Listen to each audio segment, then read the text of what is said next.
Shaggy. I am Philalitheia, and today I am going to read to you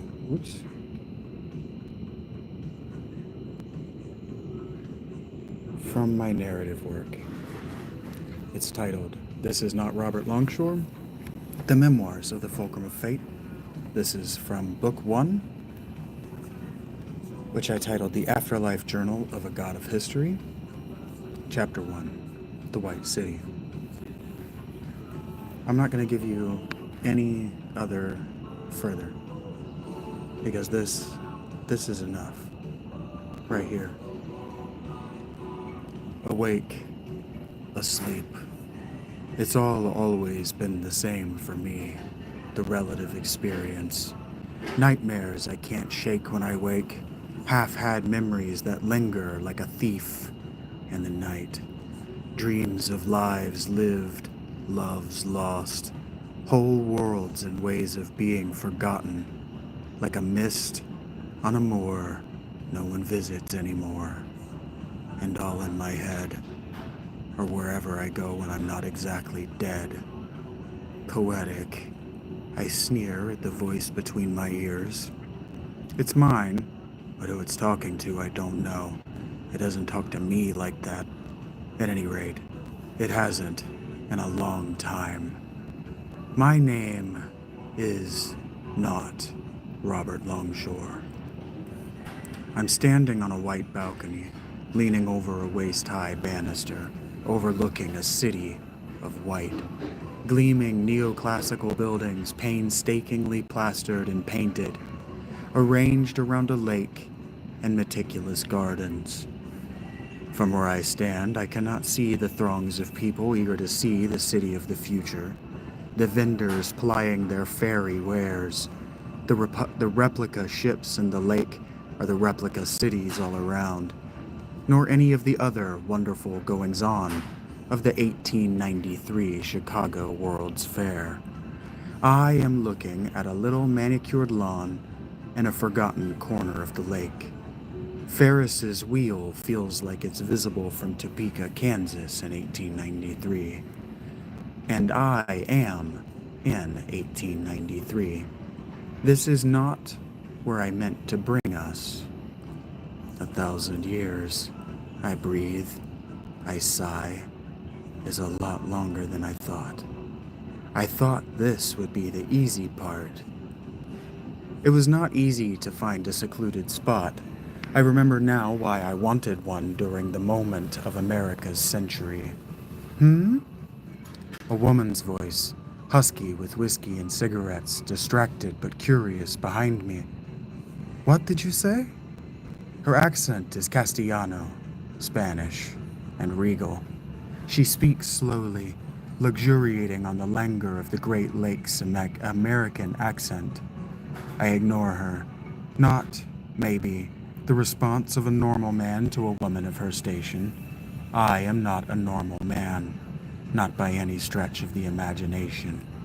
Anyway, telling her the truth, that I wasn't talking to her, will only be to tell her that I'm not thinking about her, a sin in any young woman's heart.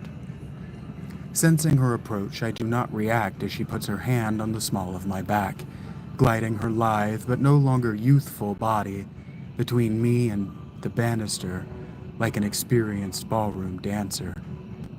Which, of course, she is. The heat of her is intense, even through my dark trousers, collared shirt, and cotton jacket, the proper attire for a man of wealth and taste, of which I am neither. She knows what I am, at least what I do for work. My eyes are dragged to the young woman's by an undeniable gravity. Indeed, they are brought there by a certain kind of desire. Certainly it's not my own, not to stare longingly into the doughy eyes of a girl so much younger than I, hot-cross buns or otherwise. But she is much younger than I, yes. She's 29 years in the Infanta Eulalia of Spain.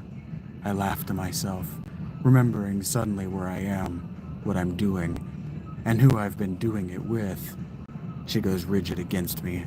How could I forget?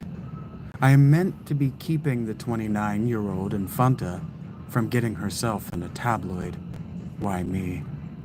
What were you saying? She asks, smiling up at me, in that way sexually mature women do with men who could be their grandfathers. Like all the mysteries of conjugal union are in my eyes. Anyway, if I have them, that's not where I keep them. I ignore the batting lashes. This is not why I was hired. You look just like your grandmother, I say. Her smile is a knowing one, the smile of the temptress.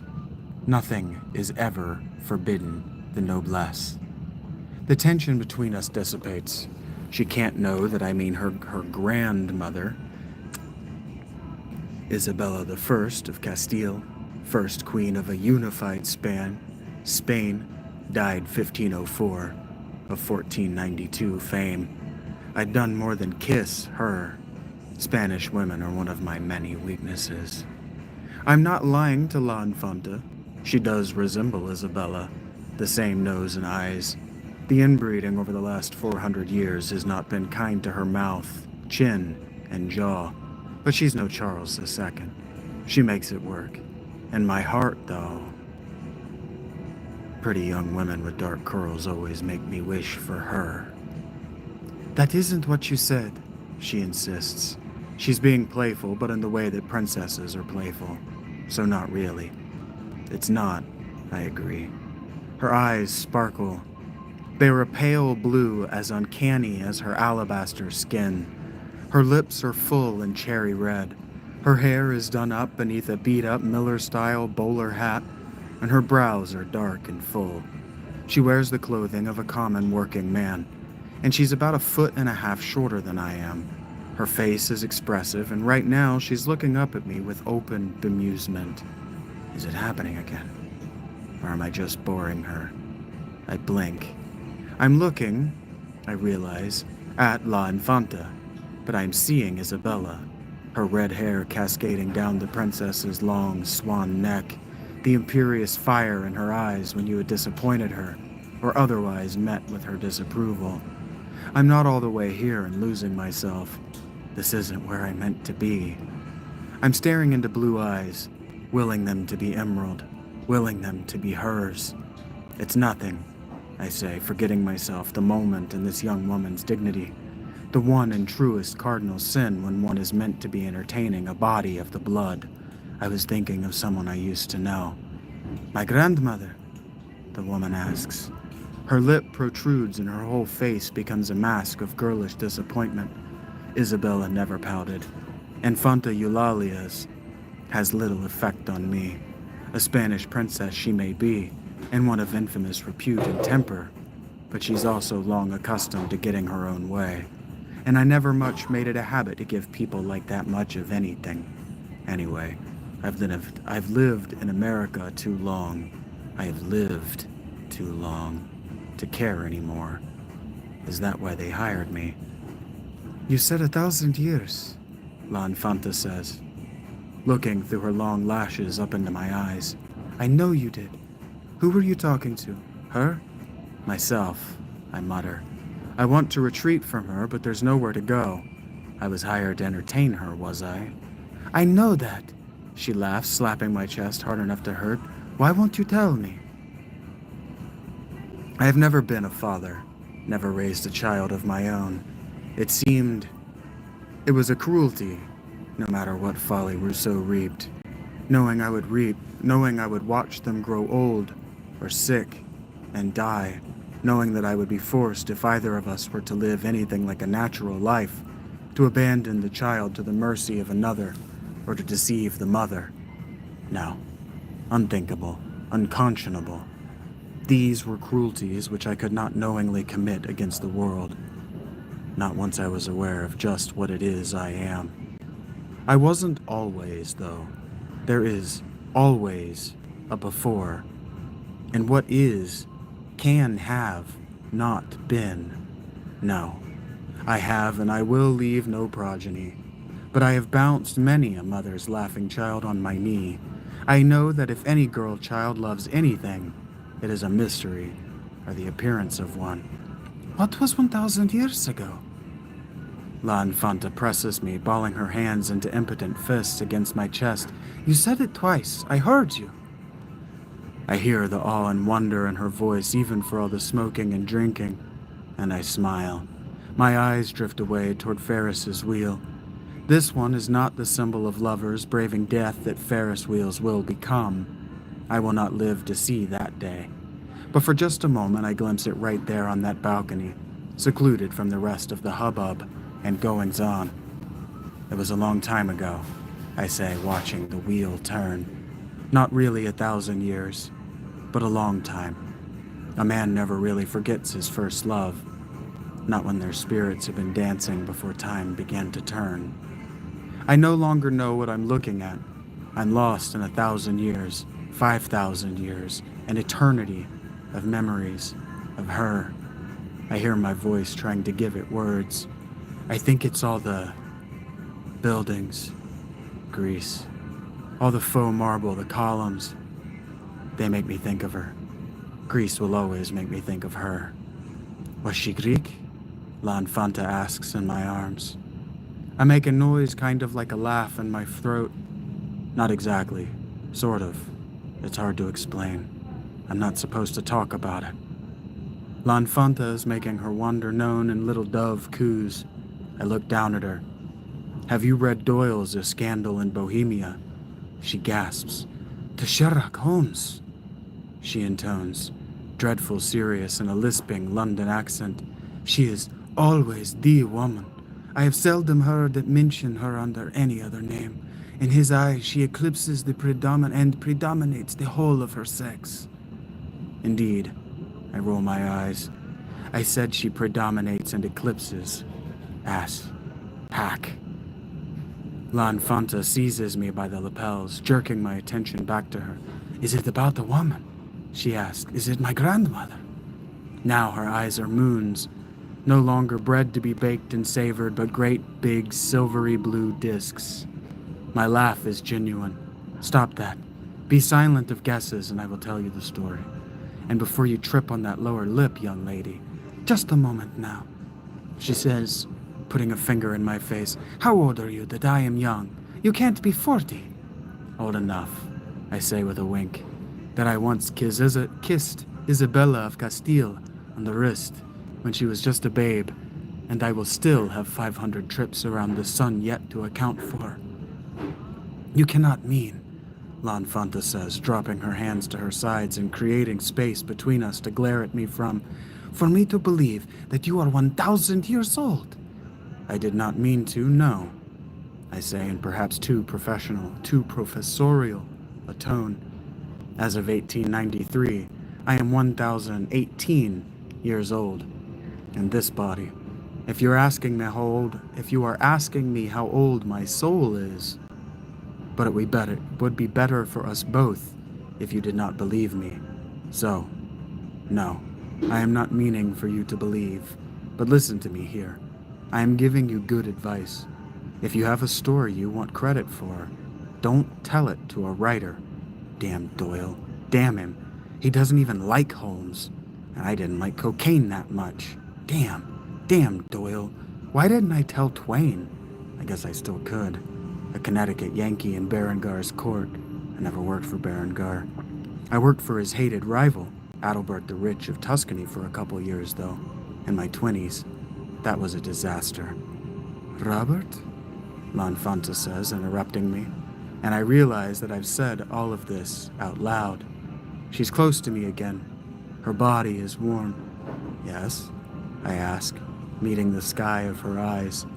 Many men, the princess says, regarding me differently now, have wanted to impress me. My right eyebrow does a little hey-oh-wah into my hairline. We are dancing now, a salsa in perfect stillness, and, old as I am, I keep forgetting to learn the steps. Many men have claimed to me that they have inspired great stories. I have little doubt no few of them have, I say, feeling like I'm the one with my back to the banister. None of them has ever claimed to be like the Comte de Saint-Germain, she continues, purring now, and holding on to the lapel of my jacket. She walks us back to the banister. I am not oblivious. If I want her, I can have her. It's very nearly the 20th century. She can be had by whomever she likes. Not that any other century would have stopped her, or any woman like her. It's not that I don't know. I've known more than my fair share of princesses and queens. It's that I can't know this isn't a trap. It's always a trap with her.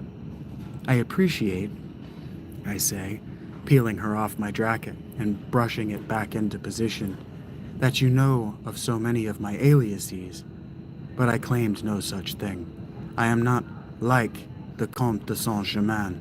I am the Comte de Saint-Germain, and I am trying to tell you a story.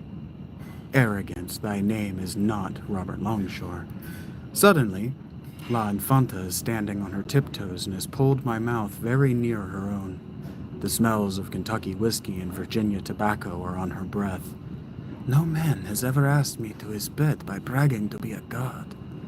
I'm not bragging, I huff, puffing her off, pulling her off me, and I'm not asking you to bed. Frankly, madam, you are asking me to bed, and I am trying to be polite in my declination. She laughs. Has it been so long? Do you speak this way with all the girls? Frankly, La Infanta, I say, gathering my dignity and presenting a presentable 14th century bow.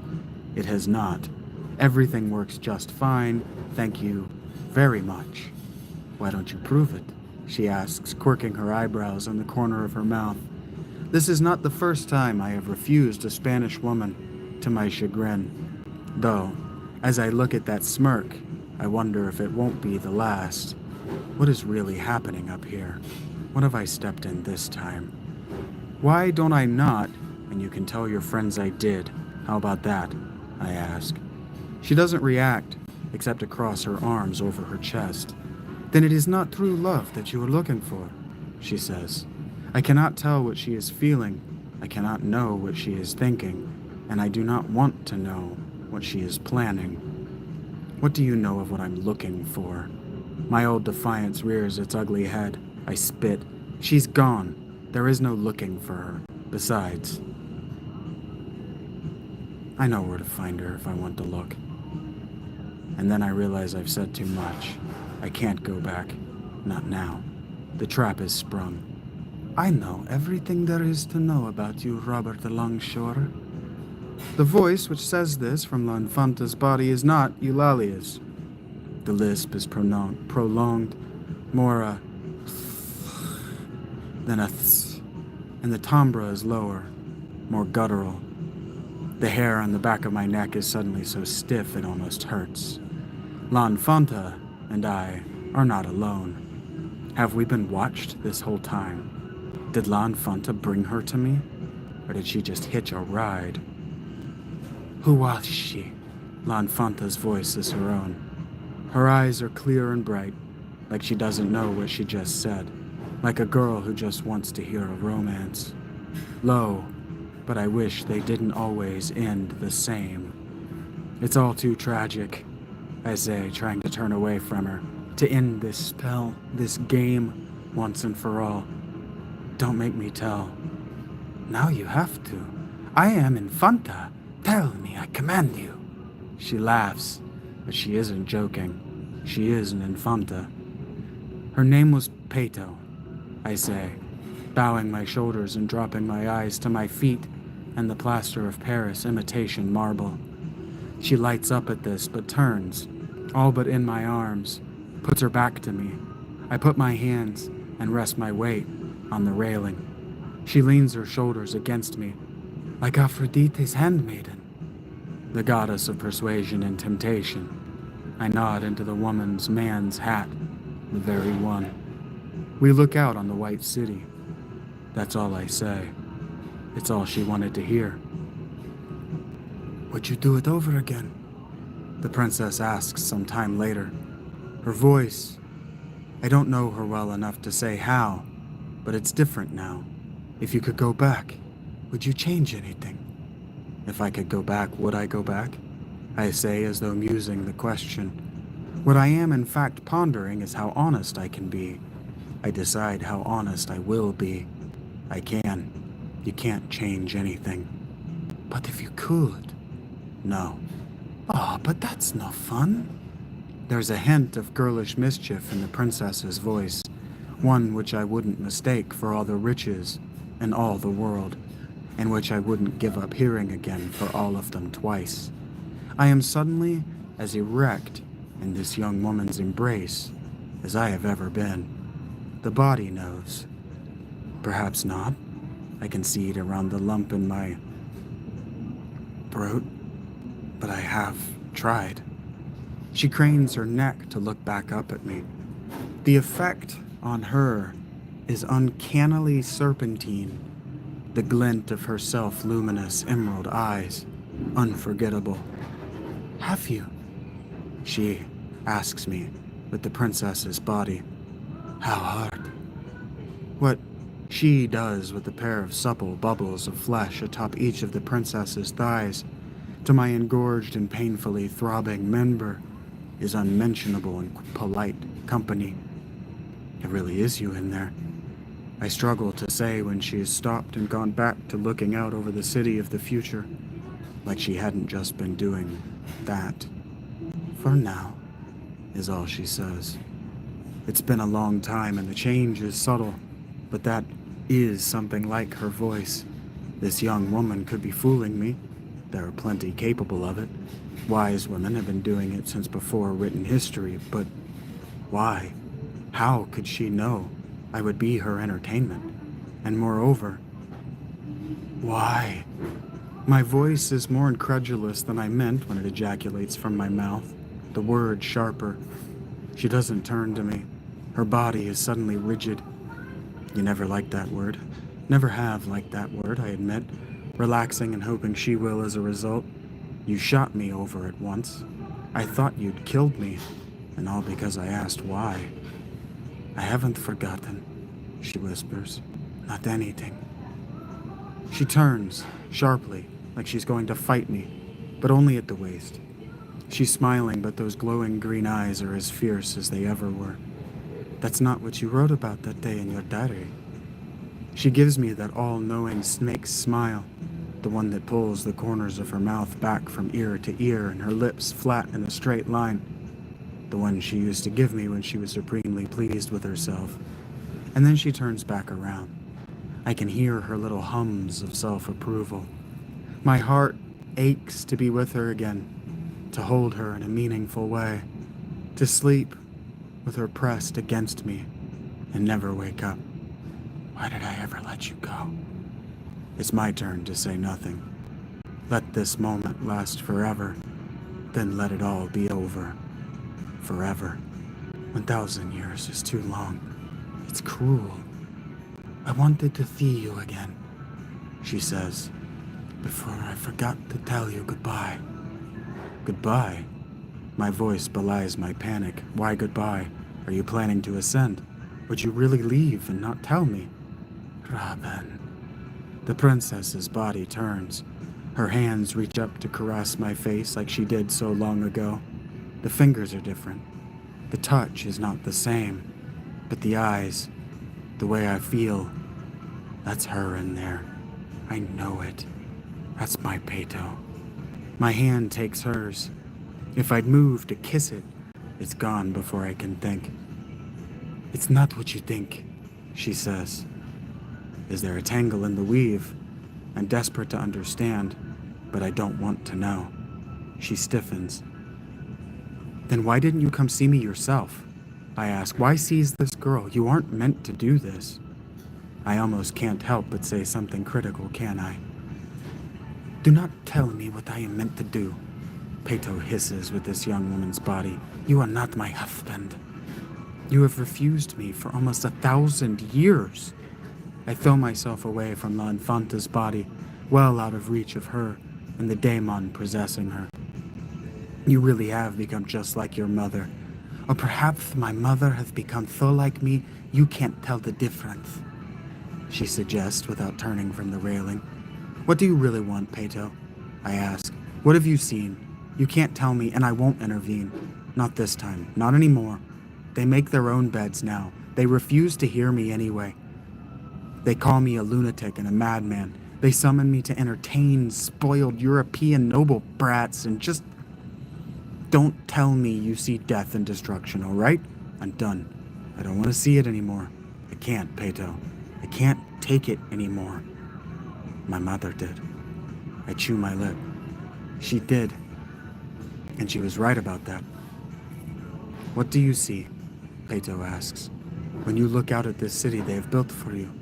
Rab. Built for me? I scoff. Built for you. She narrows her eyes. How is this for me?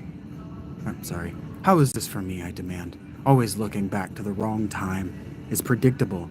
Just like you didn't. They don't know the truth. They understand nothing. They learn nothing. Instead of following their parents, they chase after their grandparents. Right into the brothels and harem of oriental decadence. There is no bile in my words. Only disappointment. Do you blame them? Peto's witch asks. They don't know the truth. You won't tell them. I had to learn it myself. Look what it did to me. I don't look at her. That's not fair, Peto. I didn't know either until it was too late. Peto shrugs La Infanta's shoulders. You could have. That was your choice. That was your choice. And you have me go back and change it. You would have me go back and change it. I wheel around on her. Would you blame them if that's what they wanted? She asks. Am I meant to blame them? They take after me, after all. She laughs. Not the mean sarcasm, the Lamia's sneer, which I have grown so accustomed to from her, but the lilting joy of the girl I used to know and will always love with everything I have ever been or ever will be. What then? I ask. 1914 is her answer. Don't do that. That's not why you're here. If you know the year, you know we can't stop it. You can, but you won't. Her defiance is palpable. What won't I do? Tell them. How can she look so calm, even in this stolen body? Tell them what, Peto? They won't listen. Then you damn them. Is that what you've come to tell me? I feel the heat of tears on my cheeks. Is this really going to be how we spend our last time together? Fighting. Again. Some things never change. This was your doing. This was your doing, she says. You can't tell me I threw it all away. Look at them, I cry. Look how far they've come. With their heads and their hearts always in their own century. Peto reminds me. On this continent, yes. They have come a long way. The others will erupt in wars unending soon. You put too many of your hopes in these people. How many times have I told her? I came here to hide and found myself among these American people. It doesn't matter. Her sight can't be perfect. She was wrong before. She's been wrong many times. They prove everyone wrong if they just work together, I insist. Without me, if they have to. Do you mean that? Are you? I see the light of hope in the emeralds of her eyes, and she stops herself, no doubt, not wanting the answer. Don't ask me that, I say. Don't tempt me. They don't believe in you? Come with me. We can be together this way. I want to. She's right. They don't. If they ever did. They never did, I say. You know I lied, she says suddenly. I am leaving. I couldn't tell you. Not yet. Not then. The words are like watching my daughter sink during her witch trial. How soon? I ask. A despair I didn't think could sink deeper than my soul, sinking deeper than my soul. I am unsurprised by my unsurprise. How long do I have? Do I have time to... No, she says. If she could be, I would almost believe she's sad, even with the art. You've already left the body, I say. My voice is even. My heart has stopped. The hope that someday I might. The unthinkable wish in my secret heart of hearts is the only thing that has kept the damned thing beating all these years. And now, this is our last goodbye. It doesn't have to be, she whispers. You can't ask me to do that, Peto. Don't tell me what I can't do, Robin. Then you mean, yes? She says. I'm not going back to the Forth. Not this time. Will you meet me on the other side? Then you're taking your war to heaven, I say. To the throne of God? Not God. Your mother wasn't enough? I start. Grandmother has much to answer for, she agrees, always turning to their grandparents. But not Peto. It's not the same. It's not. Watch it, is what I say, because I don't disagree with her. Peto says nothing. There's nothing to say. There's 1,000 years between us. And the rod? I ask. I have to say something. I can't just let her leave. Not like this. Destroyed. Oh, thank you. It hasn't been bitten off. Just gross. This hurts me nearly as deeply as her leaving, but it had to be done. It was done. Peto's relationship with choice isn't like yours and mine. Peto isn't like you or me. You did it yourself, I ask her. Yes. Then Wadjet knows. I wouldn't want it any other way, and I believe her when she says it. You think you will remain yourself after a stupid question, but I have done it before, and she has indeed. Will you wait for me? I ask. I still have some things I need to take care of here first. How long will you be? I don't know, Peto. It will all be the same to you one way or another once you're, you know. I'm not going to wait another 1,000 years for you to marry me, Robert. The young Spanish princess's hands reach up to my face, pulling my mouth to hers. But it's Peto's breath I taste, for the last time, until I find her again. Between now and then, she says, until I see you again, I'll be loving you. Love me. And like she never was, she's gone. And I am lost without her. Help me. Get him. And that's episode 1. I have to leave this Panera soon, and I'm sure that I'm at 0 and 0. Of course I'm at 0 and 0, but that's my favorite scenes.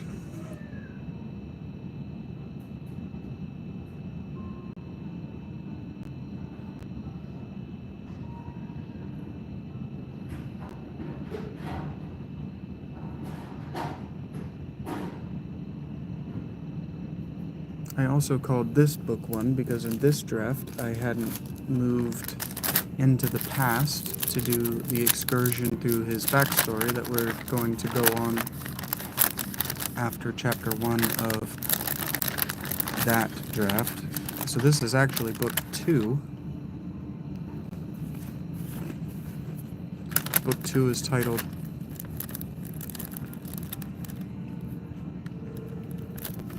The Lesvos Serpent.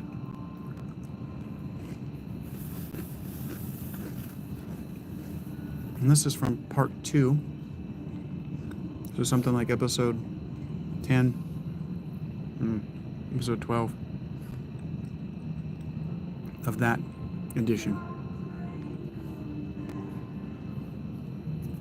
So I'm going to read this until I gotta go. And then maybe I'll make $10 and I can go to Taco Bell and I can eat today. This episode is titled Peto, the Beginning. I am sitting in the dark of my office, in my chair, with my feet kicked up and crossed at the ankle. on my desk, when she came into my life. Everything that I have said up until this moment, everything that V has recorded, has been an effort on my part to set up, but yes, to avoid this moment. Her. It is a marvelous thing, trying not to plagiarize oneself, because Arthur Conan Doyle wrote down and published my words, my most coherent ramblings about love, my most eloquent speech about her. Does that make them any less my own?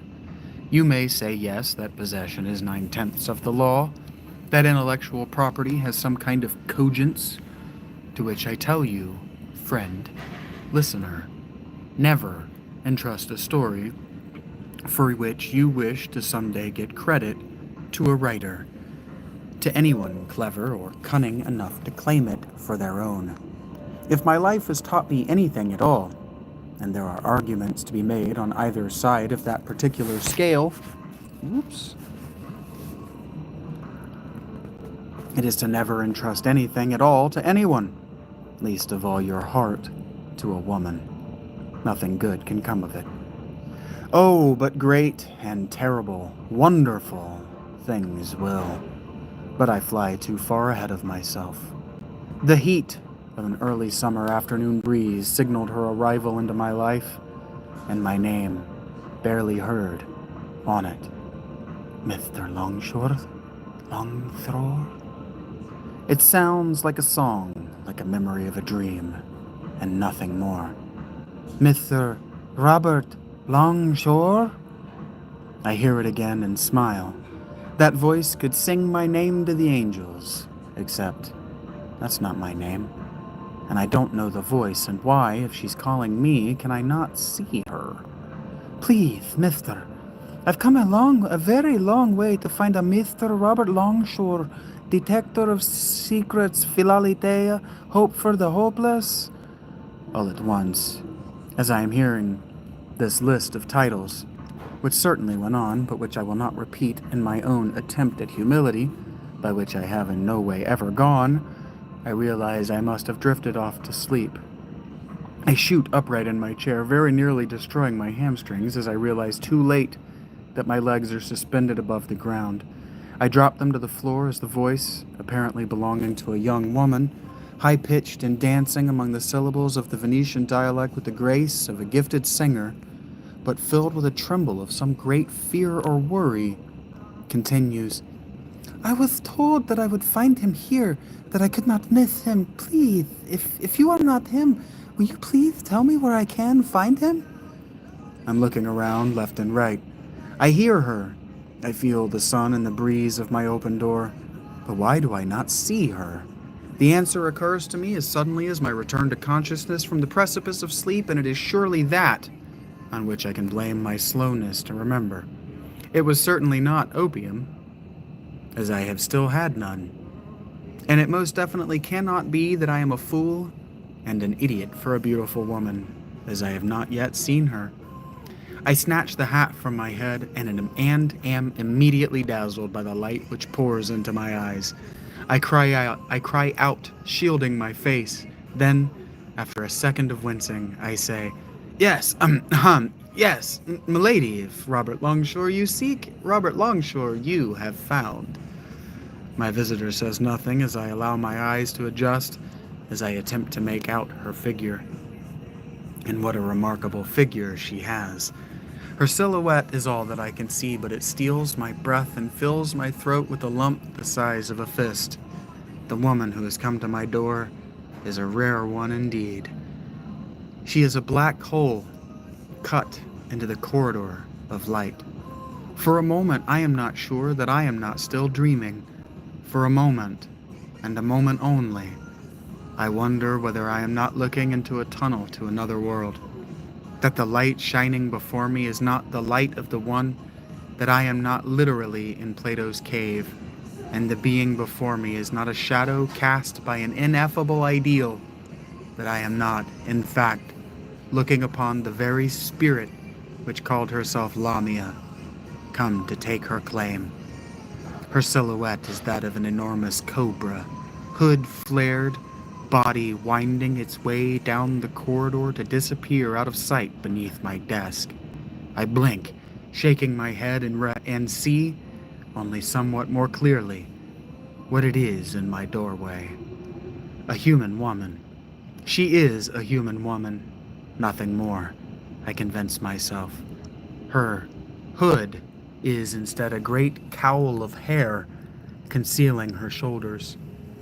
Her arms, invisible though they are, must be held in front of her hourglass waist and hips, which are only accentuated by the flounced skirts, which descend in a dramatic flare to the floor.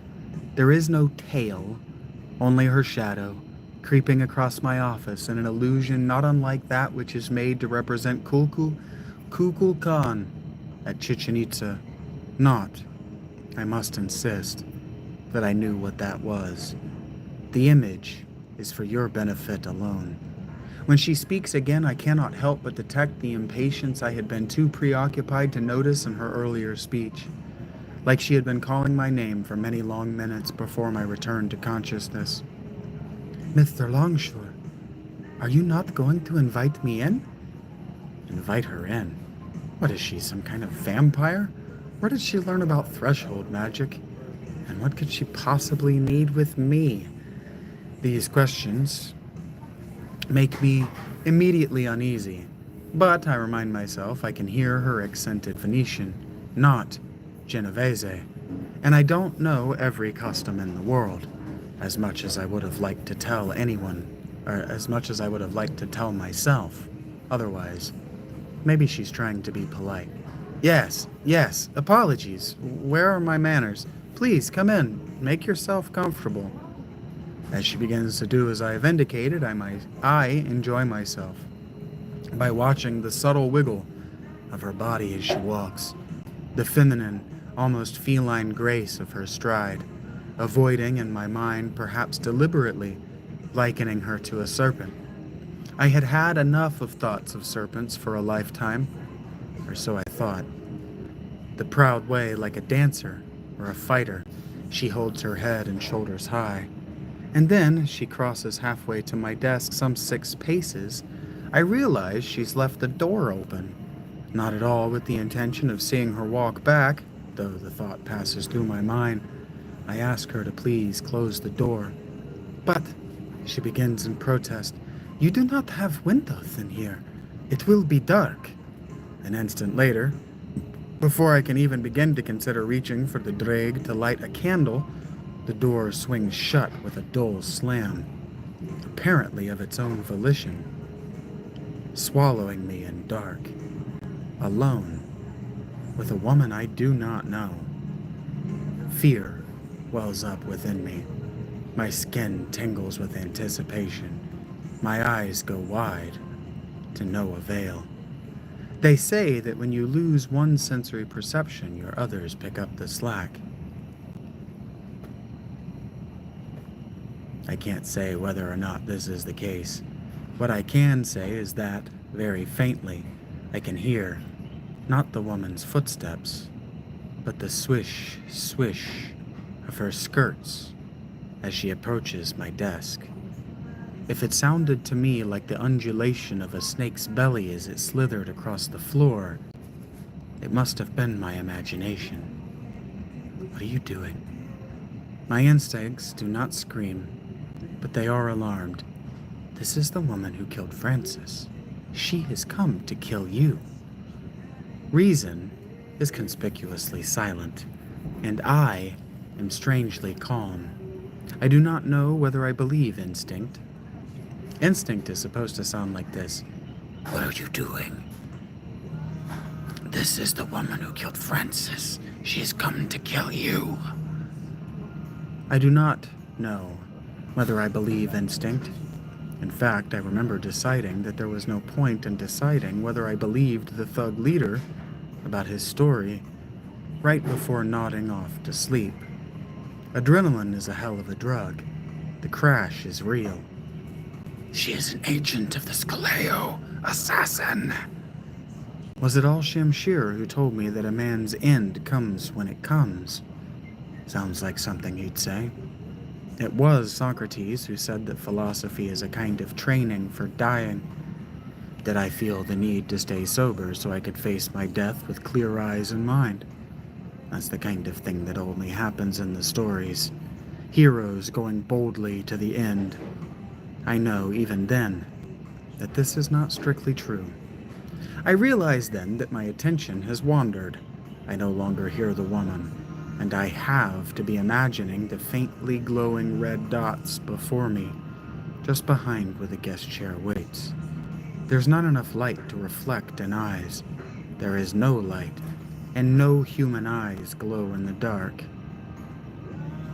It is dark in here, the woman speaks from nearby, right where I imagine those eyes to be. This is to be expected, I think, of a Thorthor. Deprive your visitor of her senses, that you may control her experience of the divine. This is an old trick of your kind. My kind, I hear myself ask, as relaxed as I am. At peace, you might say. At odds, though I know this to be with my situation. My day. I physically relax. The tension in my spine, the goose flesh of my arms go away. Yes. I imagine her looking from side to side, those imaginary red dots drifting with her gaze. This room is empty except for you and this chair. Her cadence is slowed, as though she's picking her words carefully. Is this not meant to evoke ancient ancestral memories of the cave shrine, the worship places of Hades and Philalitheia, Hecate and her like? Is this desk piled high with ancient scripture not the altar upon which you work? Philalitheia. Now there's a name you don't hear every day. There is not time to ponder this, but there is something in the way she pronounces the name, maybe in the name itself, that tickles the back of my mind like the presence of pollen tickles the throat. Are you not the sorcerer? Are you not the worker of the dark arts? In response, perhaps thinking myself clever, or to impress her with my talent, men my age are always attempting to impress women, I flick a drag to life. In the feeble light, her face is barely illuminated, all shadows and darkness though she remains. My breath is taken from me as effectively as with a blade piercing the lung. This woman is beautiful. I have said that she was grace, and she is beauty. You have heard the phrase, and I am no William Shatner. Aphrodite herself spite me, but I can't imagine anyone or anything more beautiful. The estimation of what a woman's face should look like in the ideal differs with time and place and from person to person. But to me, she was perfection. The roundness of her cheek and jaw, the plumpness of her lips. Allow me not to wax poetic, to not linger on the erotic, but seeing her again for the first time, it is too much to bear. My heart stops, tears itself asunder anew. It is my job to report what I see, to paint for you, listener, a portrait of her with my words. I feel them filling my mind, and if I could let them, they would spill like anguished tears, often along the course of my so long, too long life. I have returned to this moment, to see her again. Have I vainly wished to be with her once more, only once more? Gods, if you are listening, please give me that one request, and let me die. Know then, as I must speak true, and I must eventually move beyond this still frame. In my heart, in my mind, in time, that her features, symmetrical though they were not perfect. Her chin was too shallow, her mouth and jaw too wide, her lips too thin, nose too small and upturned, so that her nostrils presented themselves prominent in her face. Her face was dominated by her high cheekbones and her two big eyes as green and gleaming with intelligence and life and danger, the sort of danger that only a beautiful woman presents. And wise, any wise being knows that of all the gods, the universe's creations, none of them is more deadly than a beautiful woman. Even the angels in heaven forsook their creator's love for a chance to be with beautiful women. You might, if I had the skill with paint and brush, think her ugly. But she was not sent to you, for you. She was not, as I have often privately thought, made for you. For me, she was perfection. And for the first time in my life, I was struck as by one of Zeus's thunderbolts, or perhaps more appropriately by one of Eros's arrows, with the awe of the sublime. Suddenly my fingers are bitten with burning pain. I cry out, flicking my hand and flinging the drag, to die in flight. My visitor laughs in the dark. The sound is like the tinkling of silver bells, like nymphs in the night, like fairies dancing around their circles. There is no malice in it, only the same girlish delight which melted Delphus's heart and the hearts of billions more, men and women alike, since time began, and will, so long as there are girls to be delighted. I think of Sappho, of every poet whose odes to love I scoffed at until this moment, and for the first I understand. Then the embarrassment settles in. Please, I choke, somewhere between a grumble and a groan and a stutter. Sit, make yourself comfortable. Tittering is not a fair word to use, but I know no other. Still tittering her amusement, the same amusement every woman feels when she knows an oaf has fallen under her enchantment, yet returns none of the same. She rounds and lowers herself to the chair. I do not watch her. It's not that I don't dare. I can't bring myself to try. Her laughter sounds muted, as though, attempt though she might, she can neither contain it nor muffle it with her hand. I am certain she isn't trying all that hard. Ah, the resentful nature of love-struck youth. What fools Eros makes of us all. Talk about biting the hand that feeds, she giggles. I have brought another dreg to life. This chair is decidedly the most uncomfortable seat I have ever sat in, my visitor says, watching me with eyes I dare not attempt to meet. Realizing that the candles I have and the holders trisecting my desktop clutter have burnt out, I fumble to replace them. Naturally, I couldn't do this smoothly. Eventually, after several drag, I have new candles lit and return to my seat. The one leg is shorter than the other, so it wobbles. The back is twisted and there is no cushion. Is this on purpose, Mr. Longshore? Do you not want your guests to be comfortable? Of course I didn't. Where do you think modern police forces got the idea for their interrogation rooms? I didn't say this, however. Instead, I just look at her, trying to keep my face neutral, trying not to fall into the emerald pools of her eyes so deeply I can never find my way back out. She smiles. You are the sorcerer in title only, then? She makes a gesture, mimicking my drag. An alchemist trick, your flames? It is clever, but it is too bad. You have unlocked the secret of bringing forth light from the dark by your will alone. Now it's my turn to laugh, not more scornfully than I might have wished. That's not possible. Is that so? Her huge green eyes, resplendent and luminous in the flickering orbs, narrow painfully to match her toothless smile. Then she shrugs. Her lisp should sound more like, "If so you say, then so it must be. I'm just a girl. You are the sorcerer."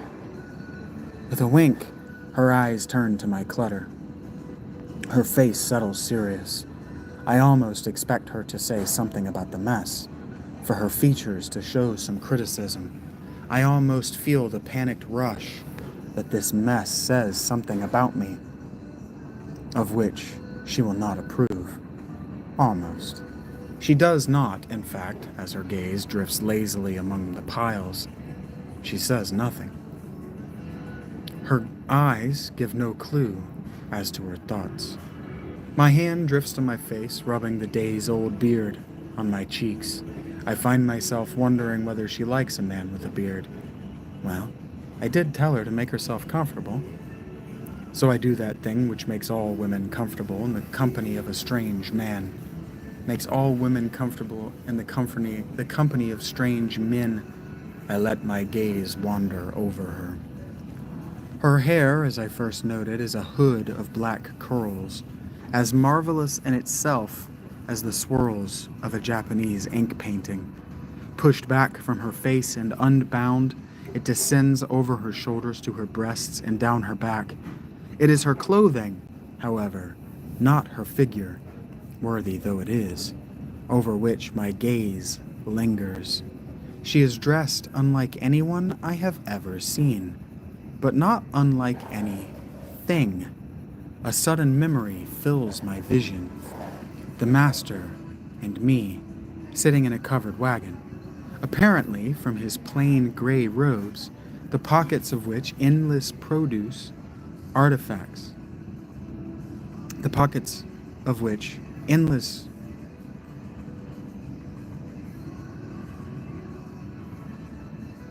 That's interesting. Okay, I understand what I'm trying to say there. The pockets of which endlessly produce artifacts which fascinate me. He has drawn a small statuette. It is of a woman. She wears a sleeved bodice, her breasts naked, exposed.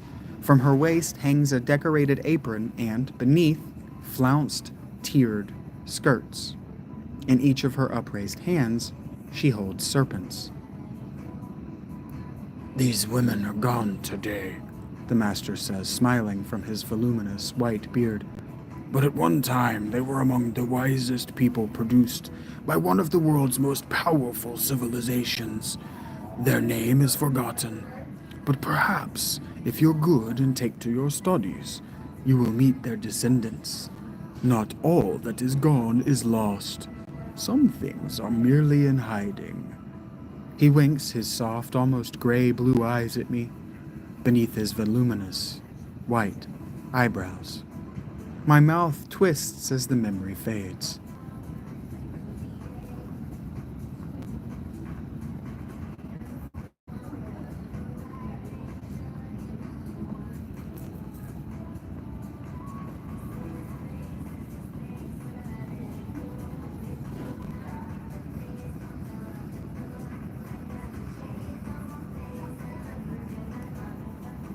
I'm going to have to stop here in a few minutes to get to leave, but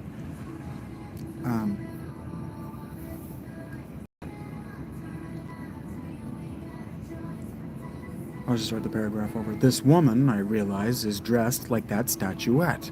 It's the same apron, the same skirts. Hers have a slit that runs scandalously for later ages, but in the early medieval it was not at all uncommon for women to be either topless or entirely nude in public, up the front disappearing under the apron. They even have the same pattern of alternating shades of brown, every shade from sun-bleached sand to the knot black of my hair, that give the impression of, or perhaps invoke, a snake's scales. She even wears the same almost black bodice, except, perhaps to my disappointment, her breasts are not exposed. In fact, even her neck to the jawline is covered in leather. There appears to be no seam, not in the front anyway, and, likewise, no seams. What an unwieldy article, if it requires another's help to get out of it. Not that I'd turn down the opportunity. Speaking of shades of brown, and before I forget, her face, her flesh, from her face to her hands in her lap, to her one naked leg crossed over the other, is a uniform, untan-lined, Mediterranean, sun-darkened brown that has me imagining her running around in wherever her home is, completely naked. This is not an unpleasant thought. Lust is not a sin of which I am, nor was, unfamiliar. Remember, I'd spent a night in a caliph's son's harem, and I most definitely did not exhaust myself reading poetry with those women. But I had never wanted a woman like I want her. Never had such uncontrollable lewd thoughts. Not like this.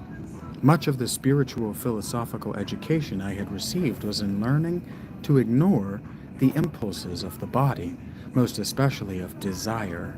I was not the best, but I certainly wasn't normally this bad at it. As though she could sense my desire, and I am not convinced that women cannot do this, cannot do just that by birthright, her eyes shift to mine. They are soft, pliant, almost wet with what? With possibility, with the unspoken maybe of a woman desired. This is an impressive collection. I see many works which I recognize, none of which I do not, and know few in languages and scripts I do not know and cannot read. Many of these were burned not that long ago either. It is perhaps lucky for you that the church is no longer interested in hunting down and martyring men such as yourself. I shrug. What has been will be again. Solomon, Ecclesiastes. You can read them all then. I nod, trying not to grin. I, at least, am impressed with her. No woman had ever recognized one of my quotes. Have you? What sort of man has this sort of collection without reading all of... Have you? What sort of man has this sort of collection without reading all of it? I ask in response. The sort who limits what is possible for himself and others? Touché. I had to admit one thing. She is clever. Let's hope she's not also cunning. A cunning person is another, not always kind, name for a witch or folk magician. So, I say, leaning back in my chair and giving her a devilish, lopsided grin, and hoping she doesn't notice that her jab pierced my defenses. You've come a long way. What brings you by, miss? Her face, I can only say it, transmogrifies, like an actor donning a mask, into something akin to sadness. Peto. My name is Peto. I laugh. A single, harsh bark erupts from my throat. The sound of insane expectation confirmed. She does not react as one might anticipate. Her sadness does not shift, but her emerald eyes boil. Is my name funny to you? Funny is not the word I would use. What word would you use? Please, enlighten me. Appropriate, I respond, leaning forward in my chair. If she did kill Francis, if, indeed, she were an agent of the Scoleo, instinct gibbered from their caverns in the back of my mind, if, as she glowered at me from her sad, adjacent face, the candles sputtered, their light dimmed, eaten by her dangerous eyes. It only served to fuel these suspicions. I almost wished reason would argue with instinct. The war in my head, at least, would be comforting. As it was, appropriate, Mr. Longshore. Yeah. My hand reaches for the top left drawer. Then I stop it. No, not now. Not even just Dhumrapana? No hash? Maybe later. Do you plan to explain? I hadn't. How could I? It was just a feeling. Just instinct. I decided that busying my hands will make me look more casual than I feel. I open the drawer, retrieving one of the sacks and the box of rolling paper. My eyes linger on the sack of hashish. No, I remind myself. Again, not now. Peto was the name of one of Aphrodite's handmaidens, was she not? Sometimes, Mr. Longshore. Peto agrees with the slightest possible nod. She was also, how you say, combined with Aphrodite. Aphrodite. Speak freely, Peto. I imagine Venetian is not your native dialect. Do you? You've come a long way, and, after all, you are not named for a Roman goddess of persuasion. Indeed. Her eyes narrow, but she says no more. The game is afoot, then, and that is a good time to pause reading. I might keep reading once I get back to the tent, but I gotta pee and I gotta pack up. So, we'll come back to that.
It's cold. It's gonna be cold on my walk home.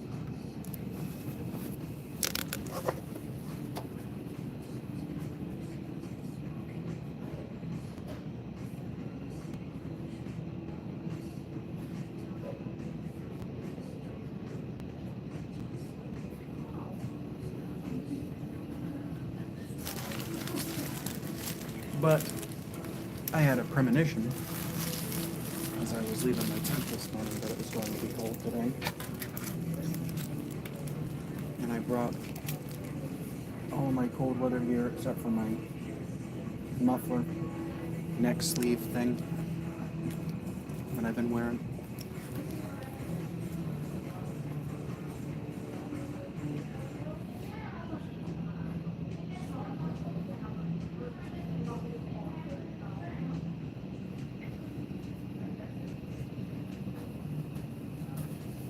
I spent the day today working on my thoughts and feelings, having finished The Monkey King, The Journey West.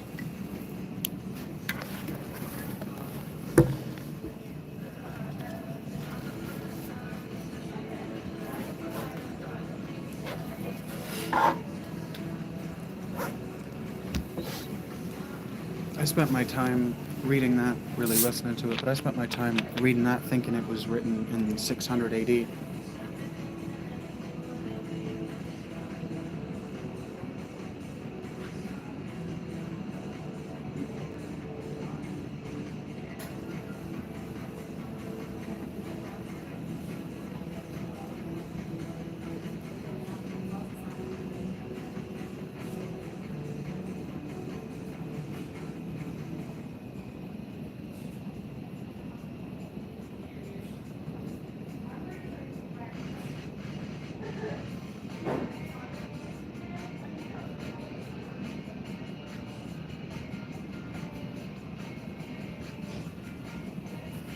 I'm trying to give China credit for being involved in the monomyth. About 1,000 years earlier than they were involved in the monomyth. Monkey King, The Journey West was written in the 1500s. And the guy who wrote it was already a folklorist. very much had the same exact career trajectory as Conan Doyle.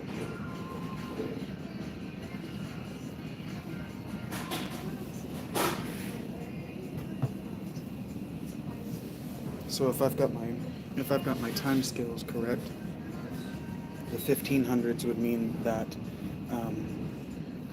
Marco Polo brought the monomyth and King Arthur to China. I moved on to the 1001 Nights. All this is in my journal, so I don't care to repeat it. I know you guys don't. I know you guys aren't going to watch this, and you aren't going to tune into the journal. Damned if I do, damned if I don't. I can not record these, just leave it in my journal, or just leave it in my head if I really wanted to. Just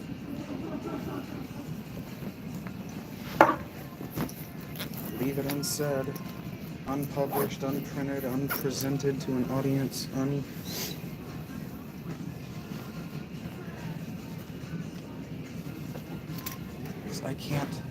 I don't have the material resources necessary. I don't have the material resources or the training necessary. I was with this woman that I was with most recently because she had the material resources and training necessary to try to publish and try to present academically, and she refused. So I'm homeless, and I don't have access to the materials. I don't have access to the material resources or the expertise anymore. So I'm never going to publish academically. I'm never going to speak on these subjects academically because the academics don't want me coming in and undoing all their work. They don't want me coming in and just some layman, I'm effectively a college. I'm not effectively a college dropout. I'm effectively a high school dropout. I'm definitely a college dropout. Some college dropout who's read more than they have, read more broadly, more widely than they have, and in so doing read better than they have, and they're just going to admit that and just be okay with that? Oh, of course not.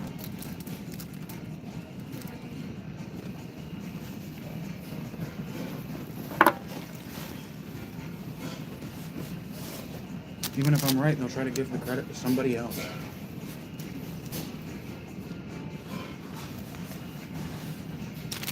So anyway, I've hit a dead end at the monomyth. If I want to do any more work on the monomyth, I'm going to have to read Joseph Campbell. Or I'm going to have to buy a copy of the Golden Bough again, which the Golden Bough is one of the most racist books I've ever read. It's annoying and tedious how frequently it relies on racist tropes to argue that non-British ways of life aren't a threat to the British way of life. But that's kind of that's what I was writing about today, but didn't write about. I had 2 minutes.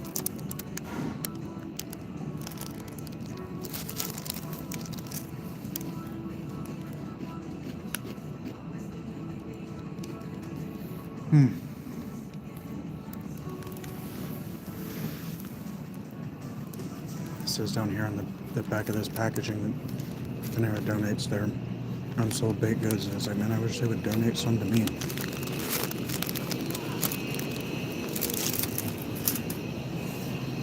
Hungry as shit today.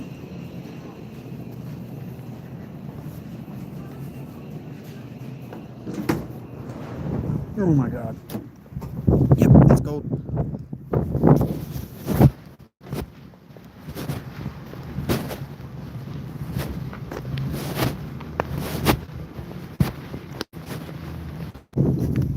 Turns out it might be way too damn cold for this. So,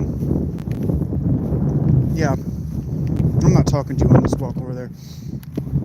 If you made it this far, thank you for being here. Thank you for checking me out. Thank you for the like, the comment, the subscription. You can find it in your heart. Even $1 would go a long way toward getting me to do this every day. It would not take me long,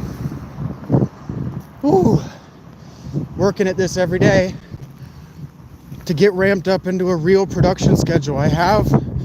You don't understand how many thousands of words I've already put into this. At the rate I was going, when I stopped 3 years ago because I just could not get any fucking help, couldn't get any fucking help. It was looking like the first book was going to be about 1 million words. So that's 5 long novels. But that's how I wanted it. I wanted each part to be a novel length, which is funny because the first draft was only 12,000 words, and I was trying to double that up by, not double that up, I was trying to increase that by 2 orders of magnitude. All right, now I've gone and talked for so long. I'm hypothermic, I can't feel my hand. Thank you. Take care. Tell someone you love them. And I guess have a happy new year.